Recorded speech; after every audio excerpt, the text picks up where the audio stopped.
How does the standard deduction affect property tax deductions? Imagine paying property taxes and wondering if you can get a break on your taxes for those payments. Well, understanding how the standard deduction influences property tax deductions can save you time and money. The standard deduction is a set dollar amount that reduces your taxable income. It is available to taxpayers who choose not to itemize their deductions. Property tax deductions are part of itemized deductions, which you claim on Schedule A of your tax return. If you decide to take the standard deduction, you cannot separately deduct your property taxes. That means even if you paid property taxes during the year, you won't get a direct deduction unless you itemize.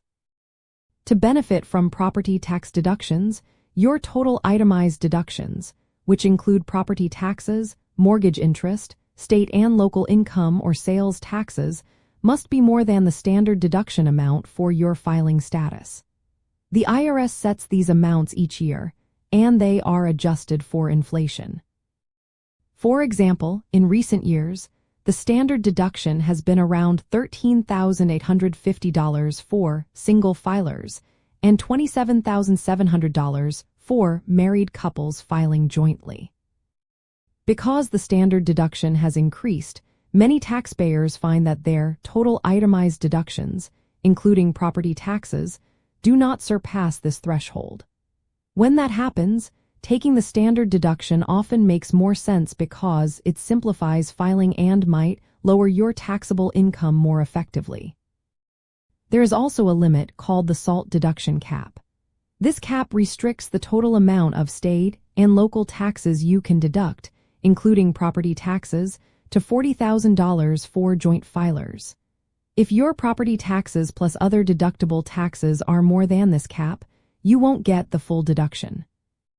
In practical terms, if your total deductible expenses, including property taxes, are less than the standard deduction, it is usually better to take the standard deduction. This approach makes filing easier and could lower your taxable income. But if your property taxes and other deductions add up to more than the standard deduction, itemizing will help you reduce your taxable income by the actual amount of those expenses. So, the standard deduction affects property tax deductions by offering an alternative. If you do not itemize, you cannot deduct property taxes separately. Your choice depends on whether your total itemized deductions, including property taxes, are higher than the standard deduction. Keep in mind the SALT limit, which caps the total deductible amount for state and local taxes. This cap can influence whether itemizing is worth it for you.